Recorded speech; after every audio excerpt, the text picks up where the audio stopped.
Welcome to the Wrestling Council. I'm your host, Comic with Bob. And as always, by my good friend Hollywood Frank. HW, baby, right there. Yep. Catch us here 7 p.m. Eastern Standard Time. Bringing you all the news and wrestling and all the chaos and all the crazy shit. Oh God, here we go. We got it. What the hell? What? Why don't we have everybody's names and shit? I don't know. I don't know. You're in charge of that shit. That's weird. I think it's the banner you got there. They go down. Why was it doing it? It didn't do that before. It did. I didn't see it. Well, shit. Anyway. Also, you can check us out on social media. It's crawling along the bottom there. That's why, because that crawler doesn't change anything. That's what it is. That's shit. That ain't my fault. Follow us on social media. And yeah, Jesus Christ, dude. What do you guys want to talk about? What is with your boy, man? I swear to God, he's a lightning rod for shit. Man, I wasn't even watching the show. I was very busy, but I picked up my phone for 5 minutes and just choked Jungle Boy backstage, and I couldn't stop laughing at that, man. Can't leave these people alone for 5 seconds. My God. But yes, AEW All In Wembley Stadium was this weekend, and it was a good show. I don't think it was the best show that AEW's ever put on, but it was definitely a spectacle, and it was definitely an event. I hear some people say it was a little underwhelming. I want to get your guys' opinion because I couldn't catch it. I don't think it was underwhelming. I just think that it wasn't what the original All In was. So where is Sylvester Stallone's Judge Dredd? I am the law. Big Daddy says, "I stand with Punk." Hey! I agree. We'll talk about that later. I agree largely as well. We're going to talk about that. We're not going to spend too much time on it because we want to talk more about All In and everything that happened. Please, we can be sure. Yeah, I'm sure we're going to have a lot to talk about this next week too. And here's the thing: we don't have all the facts. We don't know exactly what happened. We have a few things, and just generally from what I heard, like I said, we'll talk about it more. But I do think Punk is more in the right on this. But we'll get more into that. As we go forward real quick, let's check in. We got Hicks Villain. He was here. He said, "Sup? What's up, Hicks Villain? Sup? Sup? Sup? Sup? Sup? Hello. What's up? What's up?" Let's see. You've got Punk's version on the one side. You got Baby Perry's version, and somewhere in the middle is the truth. Yeah, and then and in between, there's like 10 different versions of what happened. But So at least this time, we 100% know what started the whole thing. We do, and it was basically Jack Perry being a petulant little bitch. But then Malcito, he said, "What up, people? In here, you may start. Thank you, sir." Big Daddy was before that. He said, "What's up? What's up?" Leg kick. Hail the Wrestling Council. Hail leg kick. Hicksville said, "Oddly enough, I don't blame Punk this time. I do think Punk took it too far. He should have let security handle it. But no, dude, see, that's their freaking job. Okay. And like we talked about, he should have been the elder statesman, but he definitely was not. He did not instigate this crap. Yeah, that's not gonna happen, Courtney. No, that ain't gonna happen. Well, he may quit because he just basically came out and said he hated AEW because of all the bullshit.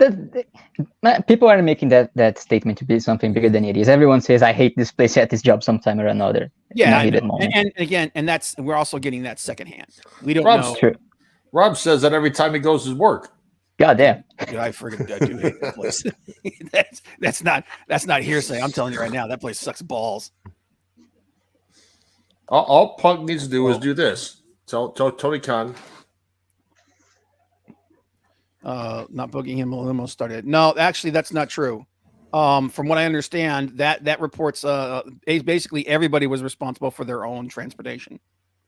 So I actually looked into that. That's so him not having a thing booked, unless he's got some kind of a different thing going on doing with everybody, which is very possible because he is CM Punk. But like I said, we're gonna get into the details that we do know. Like I said, I don't think Punk is 100% innocent in this. I do think that he did push things too far. Like I said, he's the elder statesman in this. He choked things too far. Yeah, well, you hear the new thing about where basically Miro went up to him and basically Punk was like, "I didn't do shit." So Yeah, like, and then I saw a report he'll choke out right? Jack Perry, but he ain't gonna mess with Miro. Right before we got live, I saw a report from PW Insider saying that Punk and Miro never interacted. Yeah, I know. Again, like I said, there's like 10 different stories about what happened. That's why I'm not coming down on any side officially on any of this shit. I'm not saying this happened. I'm not saying this definitely happened. We don't know. And we're not going to know for a while. And what did Courtney say? Courtney, Jim Cornette say? You got to goozle him. Yeah, you got to goozle him. Dude, that was funny, man. Like I said, like whether you love Jim Cornette or whether you like him or you don't like him, Jim Cornette's funny as hell. Did you see what Mark Henry said? Mm-mm. Sometimes somebody got to get their ass beat. He's not wrong, man. Everybody's a badass until they get punched in the mouth. Hey, Cleveland Sports Cards. What's up, sir? That's Adam. Hello, Adam. What's up, man? Appreciate you being here. Hey. But, anyway, before we go any further into any of this, we gotta do our favorite little segment, a little something we call. Why didn't it not work? You piece of shit.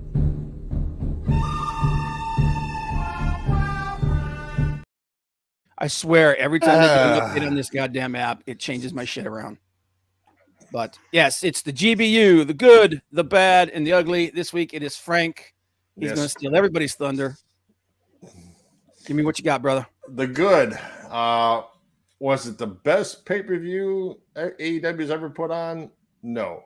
But All In was the best that happened this past week. It was a lot of fun. Solo. But the setup they had, top notch. I mean, the whole set, the aisle, the ring, everything, the fireworks, all that looked outstanding. I don't know how much Tony Khan spent, but well worth it. And he got 81,000 plus people there. Yep. That's the number that they quoted. So. And they'll be back again there next year for All In. Yeah, apparently All In is going to be it's going to be a thing. Now, I don't agree with All In and All Out a week apart, but it is what it is. The bad. Jesus. Becky Lynch versus Trish Stratus in a steel cage match on Saturday. Why? Oh, they're still going. Why? Hey.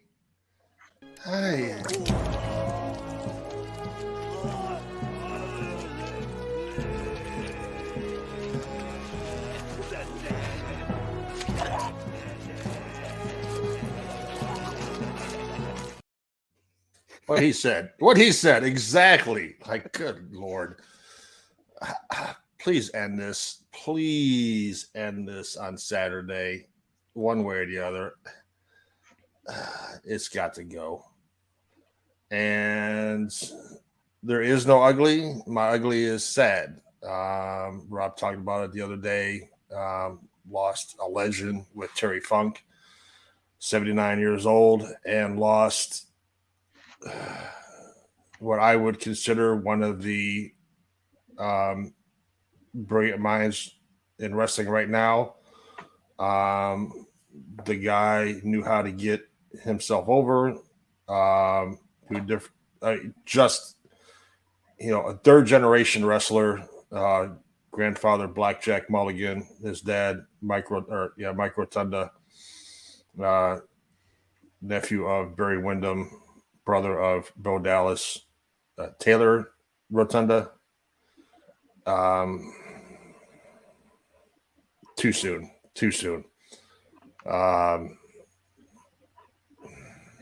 Man, here's to Bray and Terry. nothing else needs to be said. Yeah. I mean, hate to It's see hard that to- happen. Yeah, it's hard to even know what to say. It was awful. But all righty. So Hold your family, your friends, you know, close. We said before, but you never know what's going to happen. But yeah, it's tomorrow's not promised, guys. nope. But all right, my GBU, all in overall. Yeah, like I said, it may not have been the best show that AEW's ever put on, but it was far better than I think people are giving it credit for. And it was definitely a spectacle. Like Frank said, dude, just I wish we could have like really gotten like an idea of just how freaking loud that crowd was, man, because 80,000 people screaming. No, we can always go next year. Yeah. Dude, it's a bucket list thing, man. I'm all about it, but that's gonna be, we're gonna have to save up some money for that. Start planning now. Yeah, start Bye. planning now. Yeah, $500 round trip from but DC to England and back. Yep, I know. We talked about that, but and the matches, like I said, I Osprey versus Jericho wasn't the match that I wanted, but god damn it, dude, it was awesome because it's Will. Look, whether you like Chris Jericho or you don't like Chris Jericho, the dude knows how to tell. He still knows how to tell a story in the ring. He may not. He's lost a couple of steps, but you put him in there with somebody like Will Ospreay, who, in my opinion, is the best wrestler in the world today. And they told a great story. And the story that was told is of a Jericho who has lost a step. Because you look at what's happened. His last couple of matches, he lost them. And it's starting to weigh on his confidence. And we saw that in what happened afterwards, the whole thing with him and Sammy Guevara. So that was a great match. MJF versus Adam Cole continues to be the thing that nobody realized that they wanted. And dude, it was awesome. It was fantastic. FTR versus the Bucks. I don't think it was. I don't think it was on the same level as their matches with the Briscoes, but it was still FTR. Dude, you're talking about the best tag team in the freaking world, man. Hands down, bar none. They are the best. And I love the way it ended. Some people were upset about it. I love the way it ended. And I don't think there was a bad match on the show.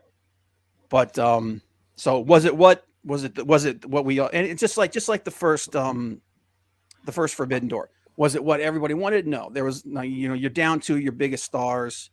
You had issues with things, but this dude, like I said, it was a spectacle, man. So and until it gets broken by WWE, which we know they're probably going to claim that it is. Yeah.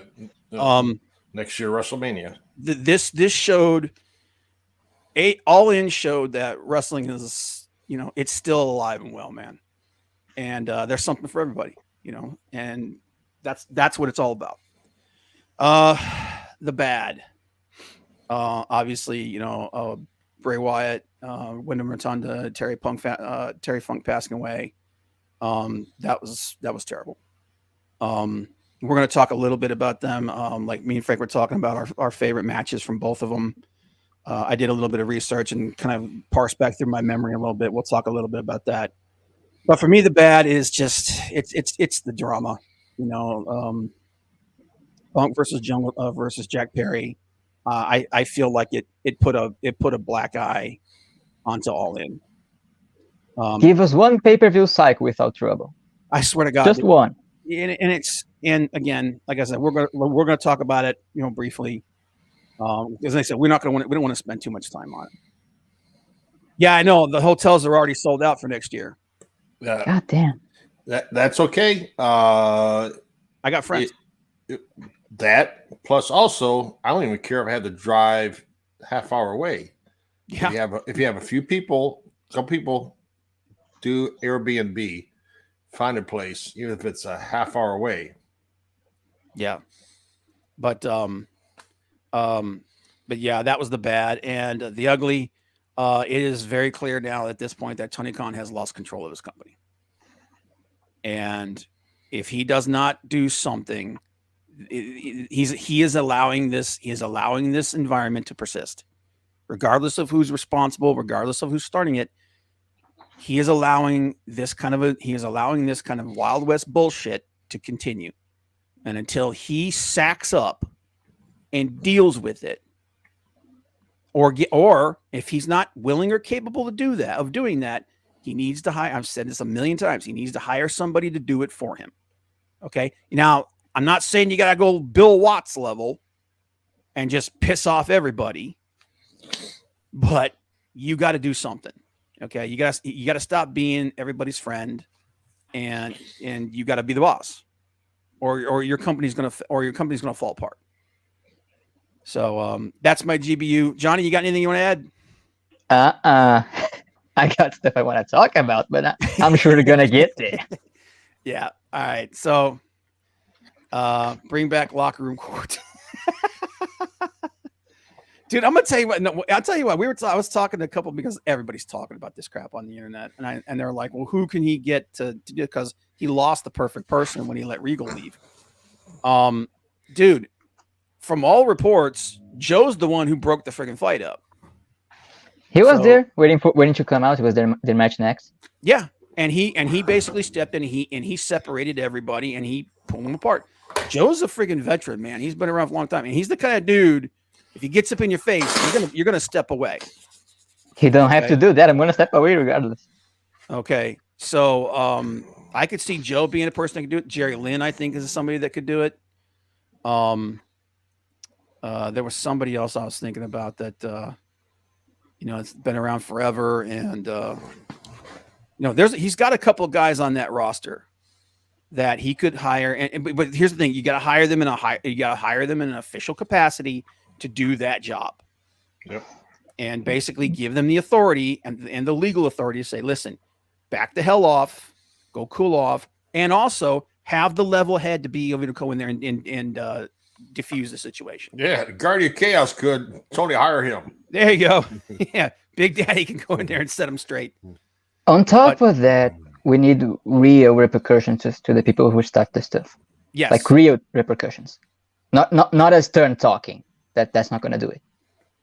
Yeah, Samoa Joe doesn't want to wear a poncho on screen again, so they better straighten up, or else. There you go, dude. But seriously, like he's a very well respected guy. He's a guy that everybody seems to really like, but he's also a guy that everybody respects, and he's also a big ass 350-pound mean son bitch. So he's got the presence, he's got the authority, invested in him, and all you got to do is just give him the band hammer and let him go, and basically just be the peacekeeper, because it's clear that whoever they're supposed to be the locker room leaders over there, they're not doing it. It's not doing it, and I think a lot of that is because any locker room leader has been hamstrung by Tony's attitude and his actions. So some of them are being part of the problem. One or other side. Yeah, and according to a lot of reports, some of them are being part of the problem. So just like Tony said, right up against the wall. Yeah, but and from what I understand, not Tony Khan, Jim Cornette, right up against the wall. Danielson would be one of the guys that I think could be one. He's way too nice. He's way too good. You know what though? He's very, very respected. Now the downside of it is that he's also super mellow. It's like when he's not playing his character, man, he's super, super, super mellow. So that might be a negative on that. Joe, like I said, Joe's got the imposing presence. He's also got the respect, and he's also extremely, extremely well liked. So, right. Like to me, that's the perfect kind of guy you need. Enough for the drama. Let's move on. Yeah. Let's move on. All right. Like I said, we lost the Funker. We lost Terry Funk. And we lost Bray Wyatt, aka Wyndham Rotunda. And Frank and I were talking, and we went back and we were kind of parsing back through like our favorite and just the matches that stand out to and both of them to us. And I'll be the first one. I had to kind of go backward to find out about Terry Funk, because when I was watching wrestling, when I really got to the point where I could really understand everything, Terry Funk had already been in the business for like 25 years. And he was actually spending most of his time in Hollywood at that point. I think he was doing movies like Roadhouse and stuff like that. So my knowledge of Terry Funk isn't as extensive as most as like maybe someone like Big Daddy's or whatnot. Now I have gone back and I have looked at some of the like a lot of his matches in the past. One of the matches that I saw a lot of people talking about was his match with Atsushi Onita, which was the very, if I'm not mistaken, that was the very first exploding barbed wire death match, which was a match that was created by Onita. I do remember watching that match at some point. I don't remember much about it. I do know that I was cringing like a son of a bitch. I'm not like I've said it before. I'll say it again. Yeah, and that I heard that. That's something else that I heard that he went to Hollywood to become a member of the Screen Actors Guild so he could get the health insurance that they had, and that was the main reason why he went to Hollywood, which is freaking brilliant. You know, you really think about it.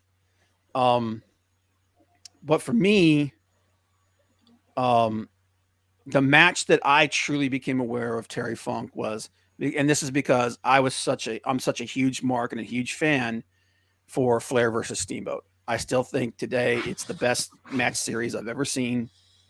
And I remember that right after that series, Funk attacked Flair.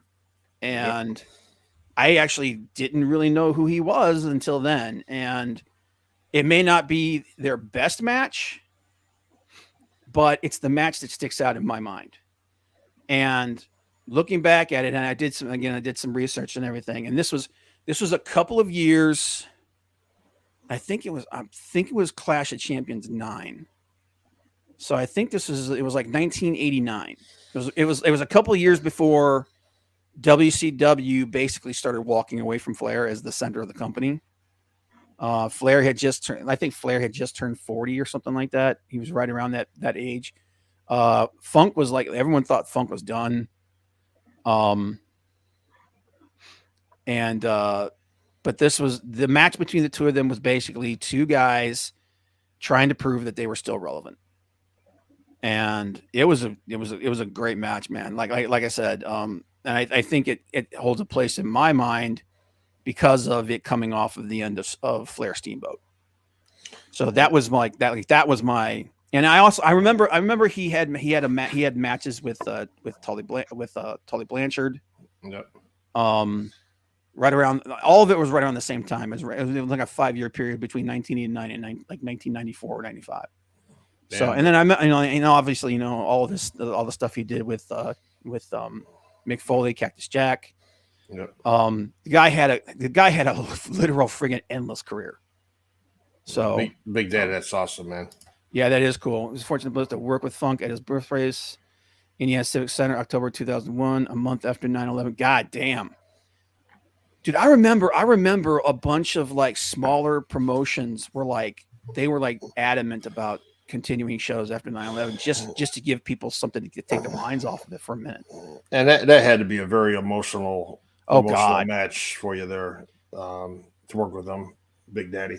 Yeah, NWA champion Stan Hansen battles in Japan, no one in the arena versus Jerry Lawler. Dude, that's right. Yeah, it was a empty arena match he had with Lawler. Honestly, I don't think I saw that. I heard about it. I don't think I've ever seen it. I remember him in the E with Cactus Jack when they had their dumpster match. Yep. Yeah. When what was it? Chainsaw Charlie. Yeah. They came in. It's like, dude, you don't need to give him a freaking alter ego. Everybody knows who Terry Funk is. But yeah, just in ECW is in there too. Do you remember had a triple threat match?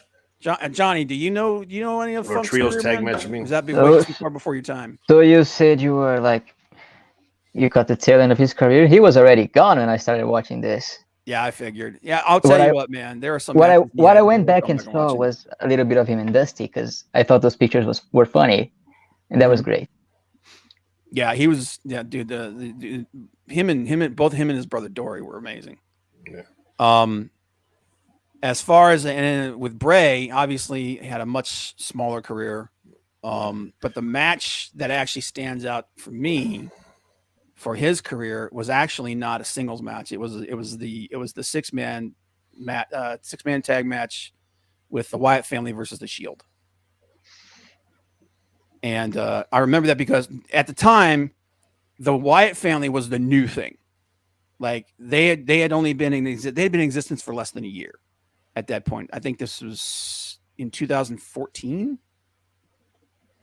And the Shield was the biggest thing in the company at the time. And you think about all the people who were involved in that match: Seth Rollins, Jon Moxley, and when he was going by Dean Ambrose, Roman Reigns, Bray Wyatt, Eric Rowan, Brody Lee, going against Luke Harper. You got 6 guys. You got 6 guys that can go, man. That's 6 dudes that in the match. I remember that match. It was freaking crazy. And when I think about matches, I mean, obviously he's had a bunch of matches, like the matches that he had with Daniel Bryan, Bryan Danielson, you know, those were great matches. But I really feel like it was that match against the Shield that solidified the Wyatt family, and really helped put them, because they obviously, like I said, they were the newer act on the block. The Shield was the biggest thing going at the time, and that's the match that sticks out in my mind. And Funk punched me in between the eyes, kicked me in the nuts, almost smashed and clobbered me with a metal chair. It was great. I'll bet. Terry's Dusty Sucks Eggs t-shirt. What about you, Frank? I like the Firefly Funhouse match between Cena and The Fiend. I can appreciate that match now for what it was. It was basically just it was pure carny, like over the top, but it was such an in character thing for him at that time with The Fiend and everything. But and like I said, even though it didn't appeal to me, I can understand why it appealed to a lot of people. And I know you weren't a big fan of the Firefly Funhouse and all that stuff, especially when they added Alexa Bliss in there. Alexa Bliss initially was fine, dude. It's when they start, because when they were doing the Firefly Funhouse in the beginning, it wasn't a bunch of supernatural crap. It was a dude with split personality disorder being crazy, you know, which was an extension of the whole cult leader thing. You know, I had no problem with that. But then when they first brought Alexa on, it was more like she was a brainwashed cult member, you know. But then they started doing the supernatural shit, and that's when you lost me. I'm done. I'm gone. I'm done. You lost me. You know, you start doing spooky ooky shit. That's it for me. Yeah. But I actually liked the Funhouse initially. Yeah, but Cena versus The Fiend. Mm-hmm. And then some of the matches he really got shafted on were versus Goldberg, and then the match he had with Seth Rollins where they threw all those chairs at him. And what you mean when they did a when they called the match, it was a I mean, it's a freaking Hell in the Cell match. You're not supposed to end the match until like the match is. You're not supposed to call the match in a DQ or anything like that. It's supposed to end when one person can't move anymore. Right. Just dumb. It was dumb. But that's you can chalk that up to Vince, because Vince said he didn't understand the character. And but Cena versus Fiend was probably one of my better ones. And I've seen people, and like you, I mean, Terry Funk was, when I got into it, was like you. He was in Hollywood with Roadhouse and other stuff he was doing. It's like, okay, I don't know a whole lot about this guy because he wasn't doing much. And then I agree with somebody posted something on Twitter or X, whatever you want to call it, and rightfully so. Next year, WrestleMania, they need to induct Brody Lee and Bray Wyatt. Oh yeah, into the Hall of Fame. Yep. Yeah, I wouldn't be against that. As the actually induct the entire Wyatt family. you know. Yeah. But yeah, I ain't doing the muscle man dance. You can piss off with it. I ain't doing that shit. Okay. So not Johnny, not right. John Cena versus the Fiend, but John Cena versus Bray Wyatt, like the whole program, because I was still a child and I was terrified of that motherfucker. dude, when Bray was when he was the original character, the cult leader, that was a great character, man. I wanted John Cena to come and save me. I was scared. Yeah, and that was the whole idea. Vince, and I think this is just a holdover from Vince's from the heyday in WWE with the Undertaker and everything. Vince was still thinking in terms of like over the top spectacle, and he didn't understand that like the undertones, like the real life kind of undertones that a character like Bray Wyatt, because like he was basically a freaking cult leader, serial killer kind of. He came with all the children wearing the mask and they started singing his song. Yeah, I like, Creepy shit. go away. I'm scared. Yeah, but real world creepy. You know, I loved that character. I think that's the best version of him. I get the Fiend. I get the whole idea behind the split personality, and I was on board with it in the beginning. Like I said, until they started doing the spooky magic shit, and then I was like, all right, now you lost me. And to be able to take himself from Husky Harris, Oh, God. and come up with Bray Wyatt. Yeah, his creativity was off the charts. It really was, and I honestly think that if they had taken the reins off of him, he's one of those people that I think if they had taken the reins off of him and just let him create, he would have turned this. He would like even the new thing, Captain Howdy. And then if he hadn't got sick of it, he would have turned that into something. Hollywood, you've been hanging out with TK. Allegedly. But Johnny, you said you had some things you want to talk about. What do you want to talk about? What do we do for All Out? For All Out? Well, the Chicago crowd's gonna hijack that show. Yeah, they are. Oh God, yeah, they are. You honestly, you want to know what I would do? Like I know, right? They said that Punk is suspended. Okay. Honestly, I would go to whoever's in charge of this investigation and says, wrap this shit up quick. You could have a riot with those fans just chanting all night for CM Punk. Yeah. And if he doesn't show up at All Out, they're going to trash that place. What I would do is I would say, okay, we are going to reinstate you.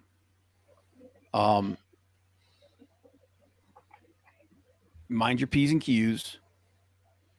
Continue the investigation. If they don't conclude the investigation, because this seems to be open from all the reports, it's open and cut. It's open and dry. It's open and shut. Open and shut. Tony Khan was there. He saw it happen. For God's sakes. Yeah, Tony was there. Yeah, literally, all the reports said he was right there, and in fact, the fight spilled over to the point where they were knocking lights over, and some of them monitors. Monitors and stuff, and one of them almost hit Tony. So he was right there. As for reinstating him, does he need to be reinstated? Because some of the reports also say that there was no communication to him about any suspension yet. I think they made it pretty.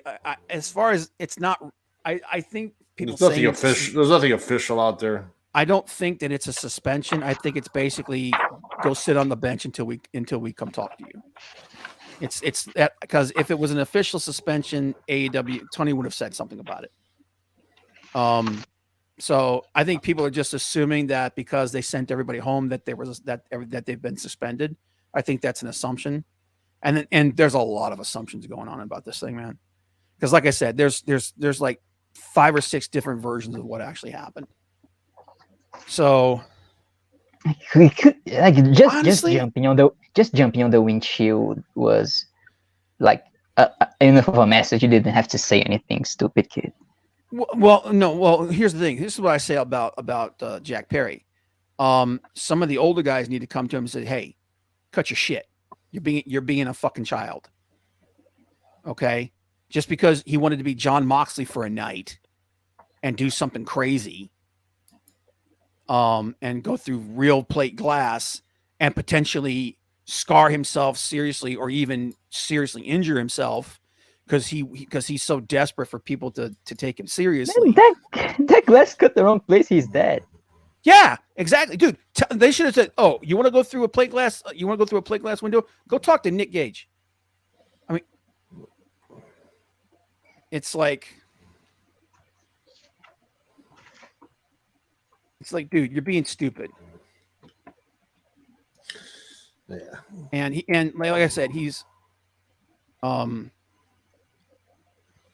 and then I did it again. I called him Nick Gage. Fucking hell. Oh yeah, Wait. Dynamite's in Chicago already, isn't it? Dynamite and Collision Oh Wayne boy, Gage. are both in Chicago this Yeah. week. it's gonna be a fun night. Before the pay-per-view. Yeah, Sheesh. honestly, dude, I don't think the Bucks are going to be the ones that get the heat. I think if Jack Perry shows up there, they're going to friggin' beat him to death. If Jack Perry walks out of that arena, it's going to be like when Hogan turned and joined the NWO. Speaking of They're Hogan, going to pelt them. They're going to pelt them with everything they can get their freaking hands on. speaking of Hogan, wouldn't it have been funny if like Jungle Boy got a lucky shot and Punk went out to have his match with a black guy? Oh my god. Congrats to JP for doing a page. Couldn't when Punk was talking smack when Hangman wasn't around. Yeah. You know what? You know what they should do? They should book Jungle Boy against Rush again. Jungle Boy against Rush. Yeah. You just Remember have the Rush- match they you had? just have Rush and to go out there and tell Rush to actually beat him to death. Again, yes. As loud as those, The crowd's gonna love it.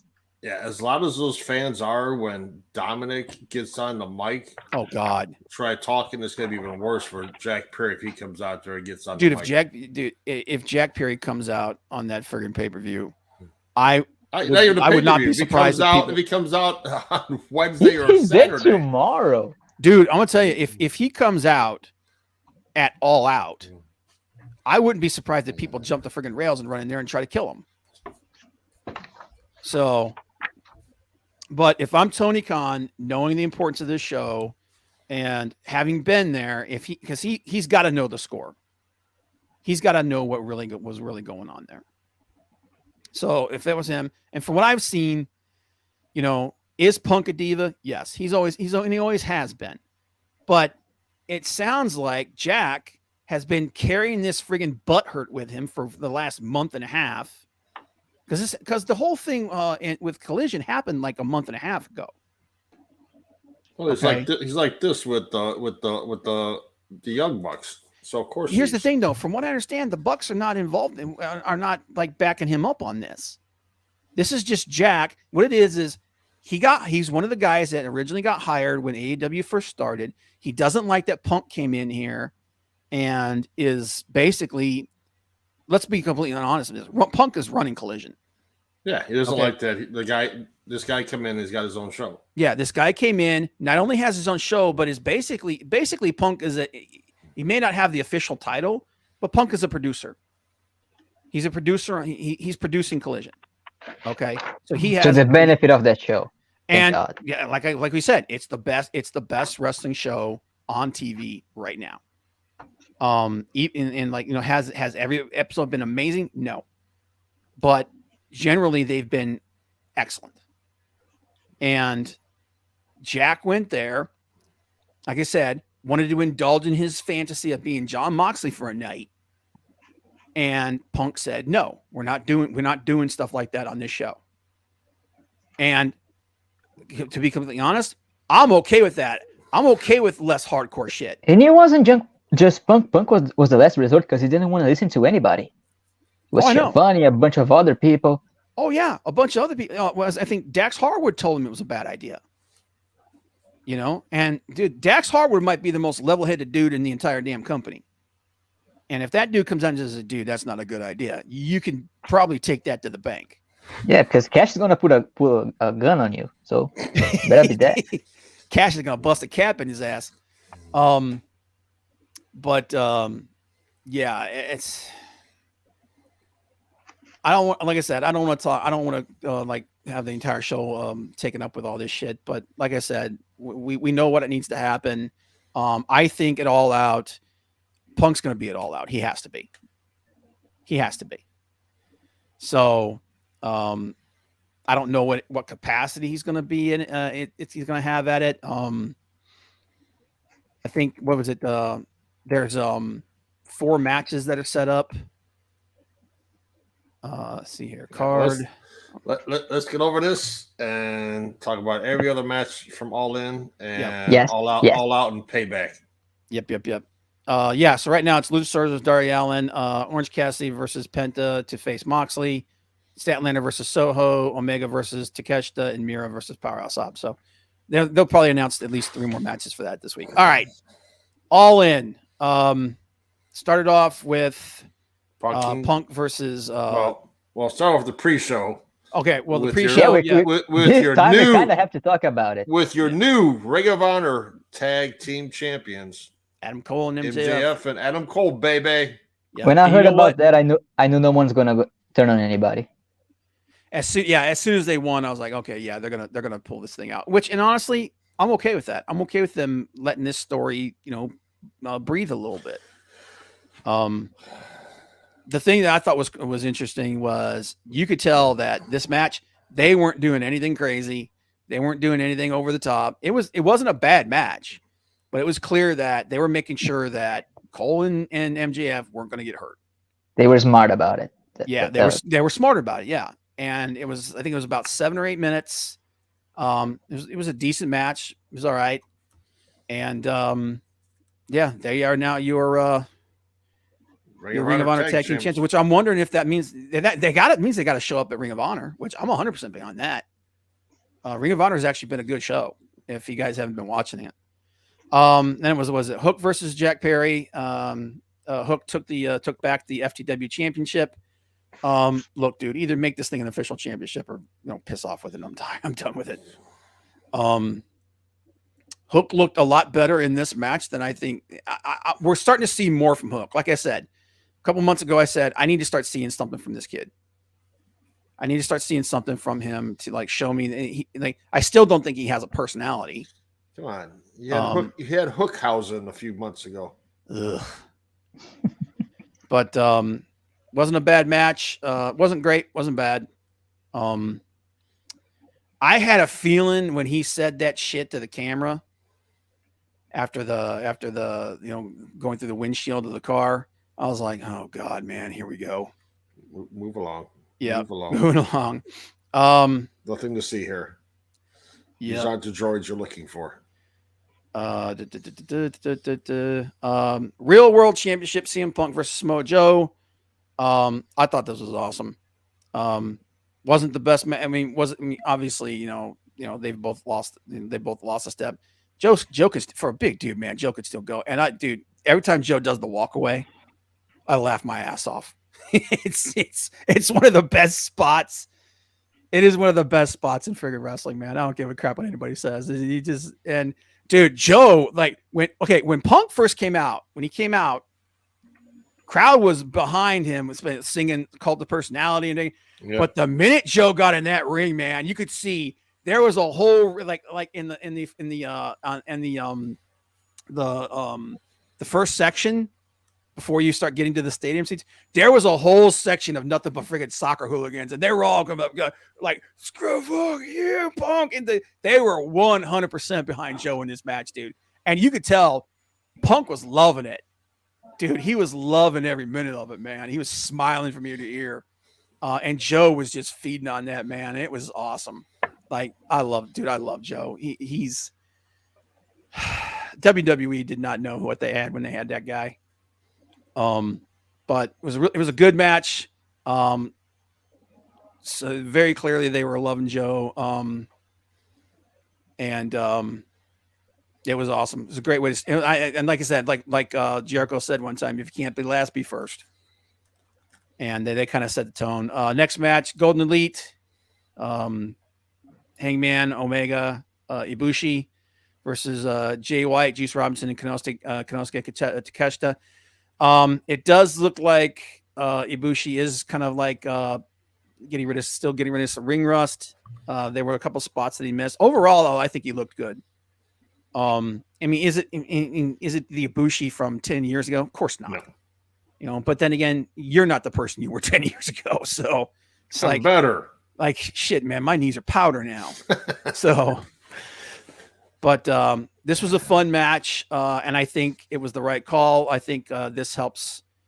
The loss here doesn't hurt Omega or Hangman or Ibushi, and it does a load of wonder for Takeshita.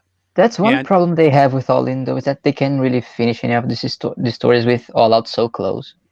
Yep. Because they had to have something going in All Out. Yeah, and when we knew that we were going to get Omega versus Takeshita, so it doesn't surprise me that Takeshita got the surprise, the most devastating move in all of professional wrestling, the surprise roll up and win. But dude, how good was Jay White in this friggin' match? Dude, Switchblade and Juice Robinson. Come on, dude. Jay White, he doesn't miss. Dude, Jay White is so freaking. Dude, that guy, like within the next year, he needs to be circling the world title scene. He needs to be. He needs to have some kind of freaking gold around his waist. He really does, man. Juice Robinson's one of the best character wrestlers out there. Love that dude to death, man. And it's. I would like to see them versus FTR for the titles and put them on Bullet Club. I wouldn't be against that. Wouldn't be against that at all. If the two first matches were anything to go by, I want to see that 100 times over. Yeah. If they wouldn't allow the Briscoes versus FTR, then let's have FTR versus the Bullet Club. Versus Bullet Club Gold. Hell yeah, man. But I thought that was a good match. I'd give that like a 3.5, 4 star. It was a good match. AEW World Tag Team Championship, FTR versus Young Bucks. My boys, top guys, retain in a really good match. I was relieved. I was so scared. Dude, would you be that upset if the Bucks won? Yes, I was. They're non-entities right now. They came out of blood and guts with no steam. They just would be bad for the belts. Like they needed the belts, but the belts wouldn't be benefited at all from them. A lot of people thought they were going to win because of the whole. I did too. That's why I was so relieved. Because of the whole Cash Wheeler thing. Yeah, I was sure they were going to take it. I think from what I've been reading, the more I read into it, the more I look into it, the whole Cash Wheeler thing, I think, is being blown up to be something bigger than it is. It is. I think he has to say is what gun. He's going to be fine. But FTR beat the Young Bucks. It was a good match. It wasn't like the best match ever going into but in the last like 3 or 4 minutes, dude, they cranked it up, and them hitting each other's finishing moves. And Cash going for the friggin' top turnbuckle again, which is ridiculous. I love the way it ended too, man. They were like FTR tried to go for the handshake. Bucks were like, screw that, which was basically, look, we may even if we're both faces, or if we're both heels or what have you, we ain't never gonna like each other. So I love that, and I know down the road they're probably gonna revisit this again. I'm 100% for it. FTR, best freaking tag team in the goddamn world. But I'm with you, dude. I think if they're gonna drop those belts to anybody, drop them to Bullet Club Gold. Yeah, doing their version of the BTE, and then Shatter Machines. The Bucks doing their version of the Shatter Machine. Yeah, it was awesome, dude. I loved it. Dude, I'll tell you what though, I was really worried about Wheeler because he aided on that 450 splash. Dude, it's like, dude, that's not in your normal bag of tricks. That ain't in your wheelhouse. You need to not do that shit. That's all. It wasn't as bad as Brock Lesnar trying to do the the moonsault and landing on his head. Shooting star press, yeah. Oh, the shoes, yeah. But nope. Wasn't quite that bad, but it was bad. Stadium Stampede match, it was pretty much I'll be honest with you, man.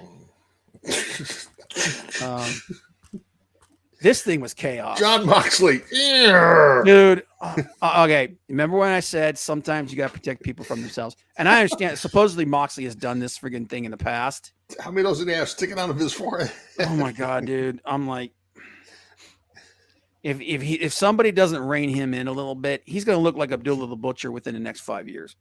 His head's just going to be a mass of scars. Ain't even going to take that long to complete every Dude. match. I'll be honest with you, man. This was in my personal opinion, this was the weakest match of the night. I loved. Now, my favorite part of it was seeing Santana and Ortiz working as a team again. I love that. I hope that the reports that they're basically they've agreed to, even if we're not, even if we still have issues with each other, we're gonna be professional. We're gonna work as a tag team. I want to see that. I really do think that they got shafted, and they should have been the fifth team to win the AEW Tag Team Championship. Come on, because they were one of the originals. The Inner Circle story dragged a lot of people down. Yeah. Yes, it did. Your best part, Rob, was when Sue came out. Well, walking around minivan. passing out cookies and shit. When she came out in that minivan, you were psyched. Dude, the biggest problem with this match is every time the Stadium Stampede matches, like half the time, the stuff that you don't see that's happening is better than the stuff that you see that's happening. So it was one of those things where it was like, I mean, I understand what it is. It's basically okay. So there were two cool things. Like I said, there was one other cool thing that happened during the match. Penta Obscuro? When Penta left and he came back as Dark Penta, as Penta Obscuro, the dark version. I liked that. I liked that he did that. And I love the storytelling with Eddie. Eddie's going to get another shot at Claudio. Dude, if Tony was smart, he would put the ROH world title on Kenny. And I think Kenny deserves it, man. He's been around for so damn long. He deserves to be a world champion. Kenny? You mean Eddie?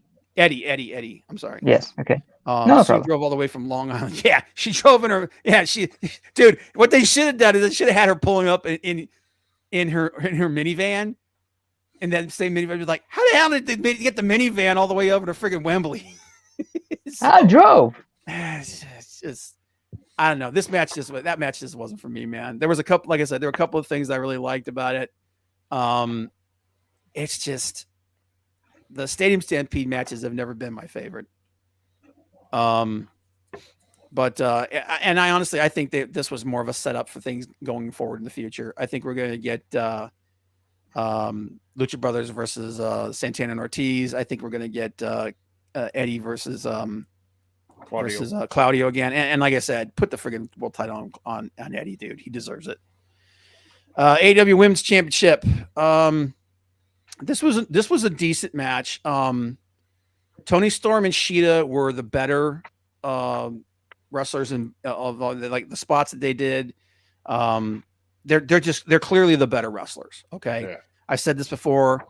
Britt Baker's a great character. I think as far as her in-ring work, I think she's regressed. Saraya is just not who she used to be. However, and I do think that I really wanted Shida to have a nice run in front of a crowd, because like she put the friggin' women's division on her back during the COVID period. I think she deserves to have a run, like a good, decent run in front of a live crowd. However, this was a night for moments. Yeah. And putting that belt on Saraya in front of her family in Wembley, which is basically a hometown thing, I think it was the right move. I know there's a lot of people that disagree with that. I'm interested to see what our chat thinks about it. I think it was the right call. She can always lose that next week. And I don't think she's going to hold it for very long. I think as soon as Jamie Hayter comes back, she's taking it. And the breakup of the Outcasts. Yep, it needed to happen, because I honestly don't think that faction was going anywhere. But everything that Paige, Saraya, whatever I call her, went through, to be able to get out there again and they're getting it all. Have a match like that and in front of, like you said, her hometown. She deserved it. Yeah, And and I then- think yeah, And then you got Mercedes in the stands Yeah. clapping for her. interesting enough, they showed her during other matches. They didn't show her at all during the women's match. Yep. But they also I think there were comments. I think Saraya made some comments about her in the scrum, in the media scrum. And I agree. She seems a surefire for AEW, and she's something that can put the belt on right away. Yeah, and I think that was the whole plan. I do know that she has said that she wants to continue to work with Stardom. She wants to help build them up, which is fine. You know, like AEW's got a really good working relationship with Bushiroad, with New Japan. But I think she's a lock for AEW, and honestly, I wouldn't be surprised if she's the first person to challenge Saraya and take the belt off her. But honestly, I think as soon as Jamie Hayter comes back, they're putting that belt right back on her, because she was the most popular thing in the women's division for at that particular time. And our Big Daddy, I don't have a problem if they have Saraya versus shit. What's her name? Oh my Sheeta? God, champion Sheeta. Saraya versus Sheeta, and Mercedes costs her the match and the title, and then that sets up Mercedes versus Saraya. Yeah. And it'll be a non-title match, and then eventually Mercedes goes after whoever's the champion. Yeah. And like I said, I think that as soon as they knew that they were going to be doing All In at Wembley, I think this was the plan. I think that the intention was to put the belt on Saraya. And like I said, that night was about moments. I do feel bad for Sheeta, and I know for a fact she's gonna get a run. She's gonna get another run. Maybe down the line a little bit, and she's gonna get what she deserves. I'm very confident in that. Tony, the thing with Tony is weird. I think she's one of their top talents there. And I do think that she's going to hold that belt again. They could put her in a title match with Chris Statlander. Yeah. Honestly, I would like to see Toni Storm go up against Athena for the ROH Women's World Championship. That'd be a great match. Sheeta versus her would be a great match. And like I said, right now they've got a good core between ROH and AEW. They've got a really good core of women with top flight talent. They just need to book them right. So I'm not too upset about Paige winning. I think that was the plan all along, and it was to make the moment. I don't think she's going to hold the belt for very long. And honestly, I don't think it matters who has it right now, because as soon as Jamie Hayter comes back, I think she's coming back very soon, relatively soon. They're putting that belt right back on her. So, but it was an okay match. Sting and Darby Allin versus Swerve Strickland and Christian Cage. Dude, this match was, Swerve Strickland. Dude, that guy is so underutilized. He really needs to be in a different position than he's in, man. Don't worry, Bob. We're gonna get that match against Keith Lee this decade still. I For think. God's sake, man, that's another dude that they should have done more with. But Swerve Strickland he's so good, man. This was, and this match was cool. I love that friggin' Sting came in to Seek and Destroy from Metallica, because like long time ago, that was actually Sting's entrance music. So I love that callback. Darby Allin is out of his freaking mind. And once again, dude, the freaking tables were they were conspiring against them, and freaking, and they're like, if at first you don't succeed, try again. But I'll tell you what, man. At this point, man, I think Sting and Darby, any match that Sting's in, is like, okay, listen. They're like, the table's not going to break for you. So don't use it. Just don't use the tables, man. You're going to end up getting killed.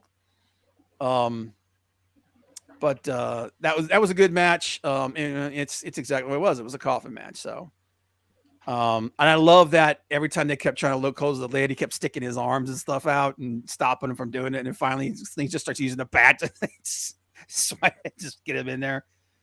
That was a fun match, though. A match that was like, and then the next up we had Jericho versus Ospreay, a match that like it was much better than I thought it was going to be.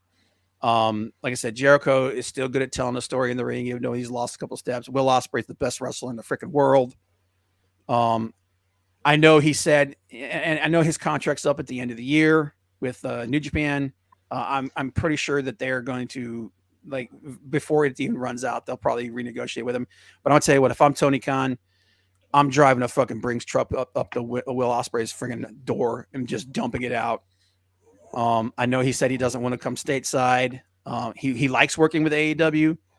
He'll probably continue to show up for them outside the promotion. But like I said, if I'm Tony Khan, I'm getting that dude on my roster because he's amazing. I'll be honest. I don't see him leaving Japan without holding the He's not DDP going title at least once. It would take something. It would take him to, like I said, it would take them driving a freaking truck of money, literally a truck of money up to his house and dumping it out. There's a lot of chopping going on in that match. Oh God, dude. Dude, and freaking, oh my God. Ospreay hitting him with the hidden blade in the front of his face. Yep. That was like, I was like, well, he's dead.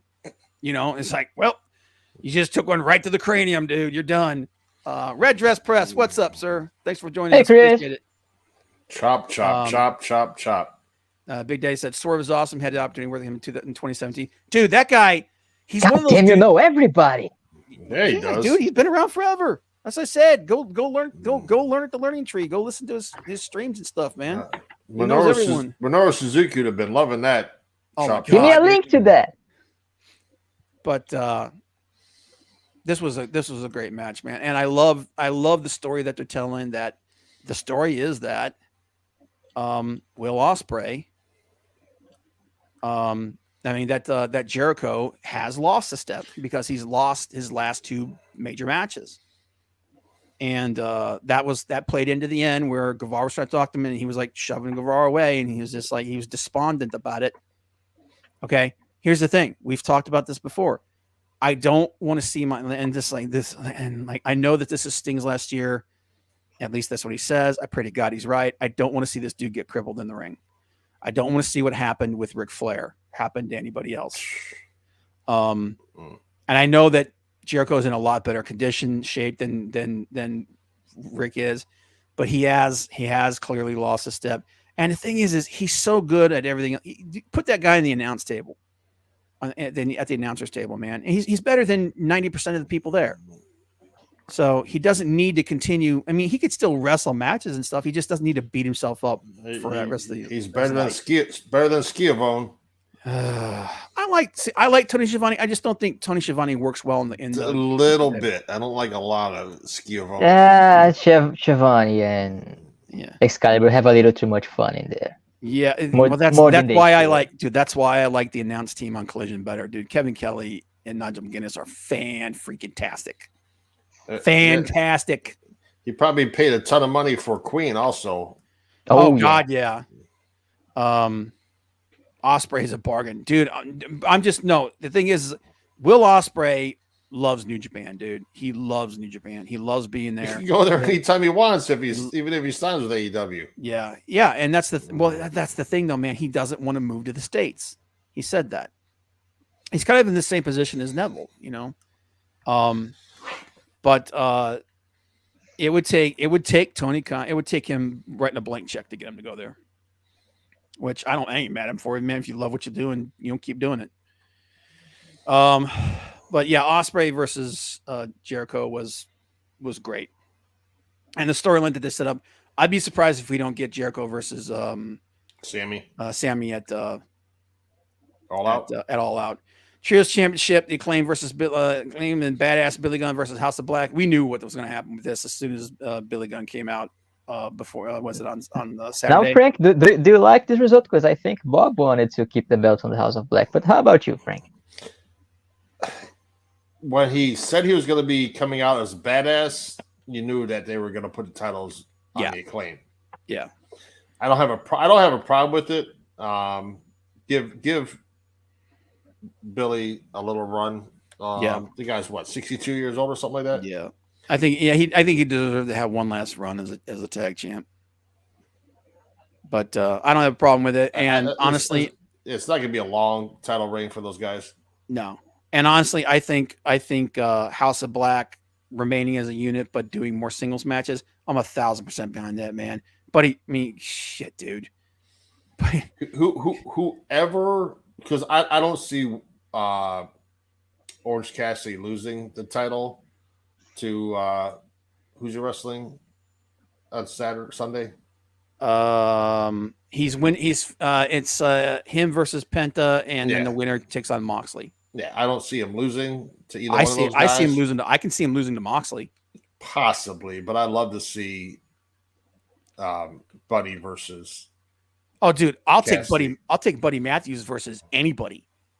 Dude, that match that he had on Collision with Andrade was freaking fantastic. Put Buddy Matthews versus Pockets. Put Malachi and Brody King versus FTR.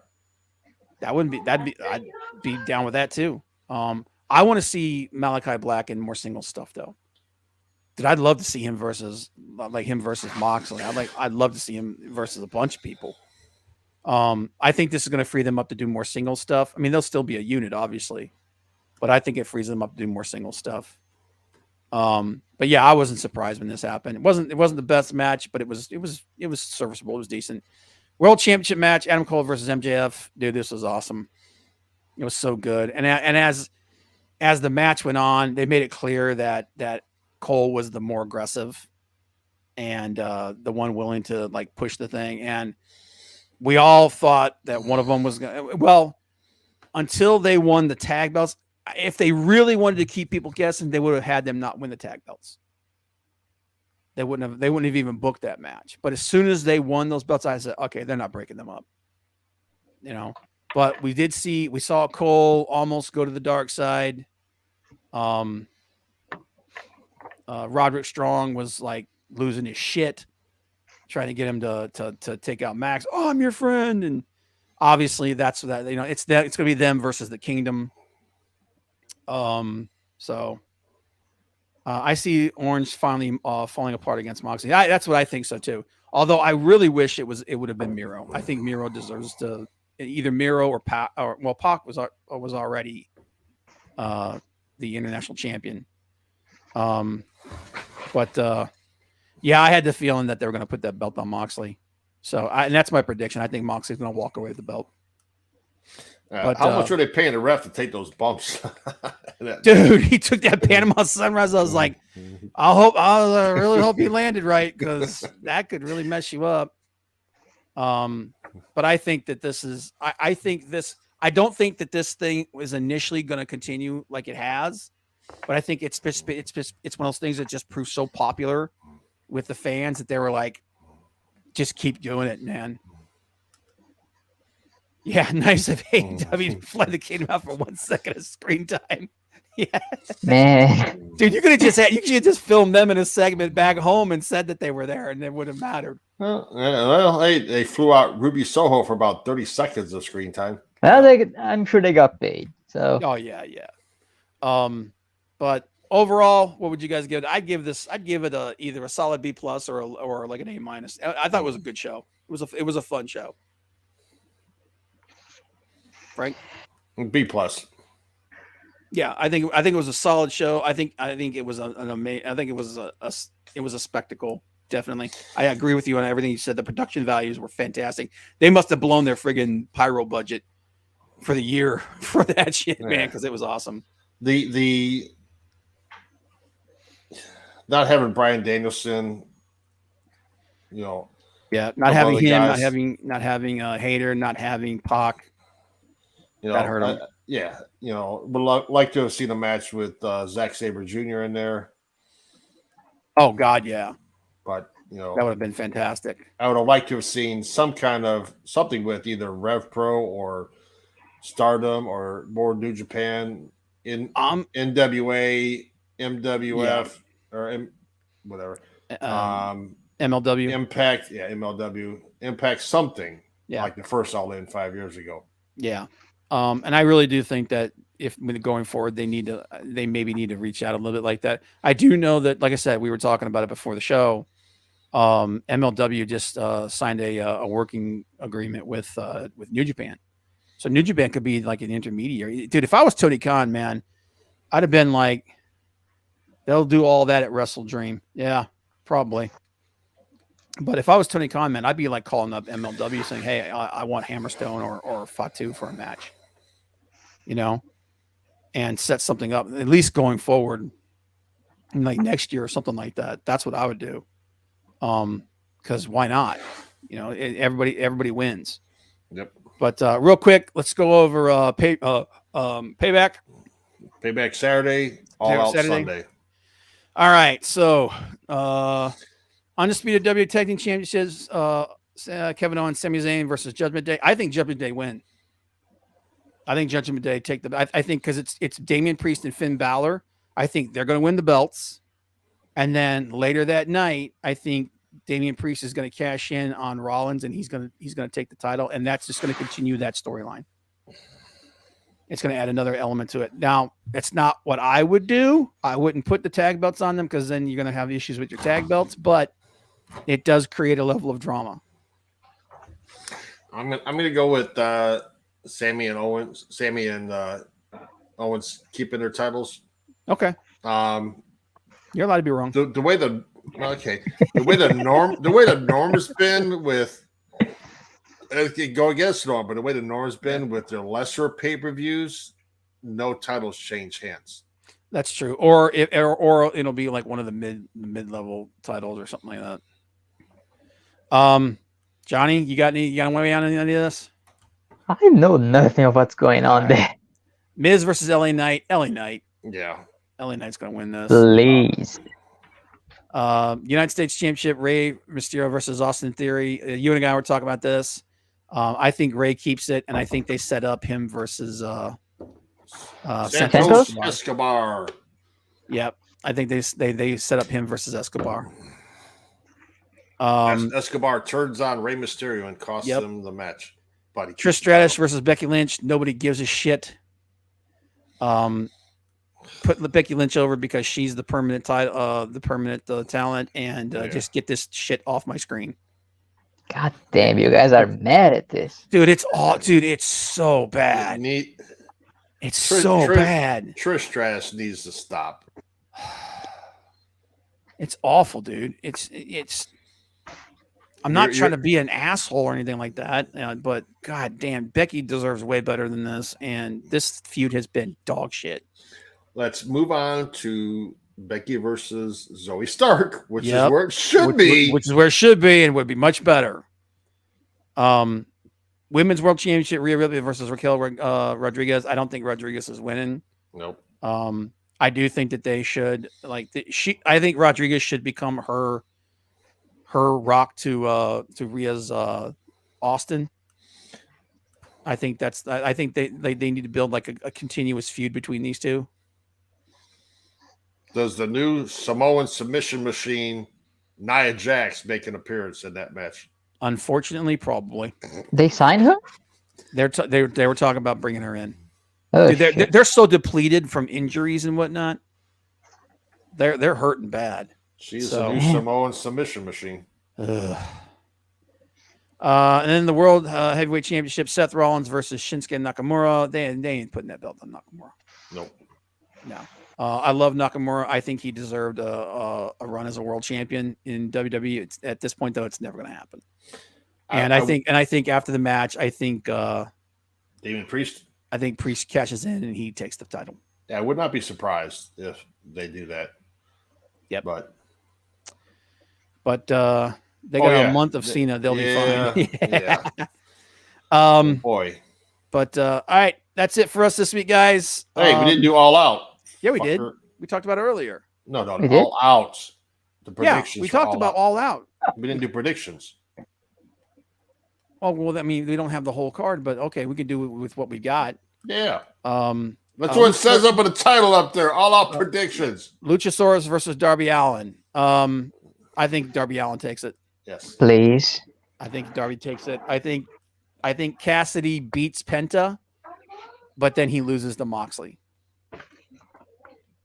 So I think Sounds fine. Cassidy versus Sounds Penta. I think Cassidy plausible. wins. Yeah. Chris Statlander versus Ruby Soho. Statlander. They're not taking that belt off her this soon. Especially because that match came out of nowhere. Yeah. No, Darby Allin's not beating Luchasaurus. You don't think Darby's beating Luchasaurus? Nope. I do. I think Darby's 100% bringing in beating Luchasaurus. Omega versus Takeshita. I think Omega takes this one. Yep. Miro versus Hobbs. I would not be surprised if Hobbs wins this. Okay. I really wouldn't be surprised if Hobbs wins this. I would like to be Miro because I want Miro to challenge whoever walks out with the international championship. But the way that and here's the thing, I'm not. If Hobbs wins, I ain't gonna be mad. I like what they're doing with Will Hobbs. I think Will Hobbs needs to be pushed. I would not be mad, but like a monster. I'd not be mad, but I think Miro goes over. I'm inclined to think that he's going to, but I got a weird feeling that Hobbs is going to win. This There's is just what they did with. Yeah. Go ahead. There's going to be interference. Something like QT and his bunch are going to do something. This is just like what they did with Wardlow and Hobbs. They booked a match that both guys need to win, and only one can. Yeah. Unless it goes to a draw. I don't know. Who knows? But I get the feeling that Hobbs is going to come out of it. But the smart money would say Miro because the way that they had him beat down and everything. But I think it's a 50-50 shot at this point, man. But my gut's saying that Hobbs is going to win. But that's all the matches we got for him so far. There's our all-out predictions. But thanks for everybody being here. Big Daddy, Leg Kick, Hicks Villain, Maldacito, Red Dress, Maldacito, Courtney. Appreciate all you guys. And my Cleveland Cleveland Cards, my niece's boyfriend. Cool. Yep. Everybody that was here, appreciate you guys. And we will see you guys next week. Yeah, Cleveland Sports Cards, that's what it is. Yeah. It's just... You got it in the end. Oh my God. We'll talk about trying to leave. Talk about 2 pay-per-views from this weekend next week. Episode 100. No. Yeah. Next week. Next week. I'm gonna see if I can get Boogie or Antonio to drop by. But we'll talk to you guys later. Bye.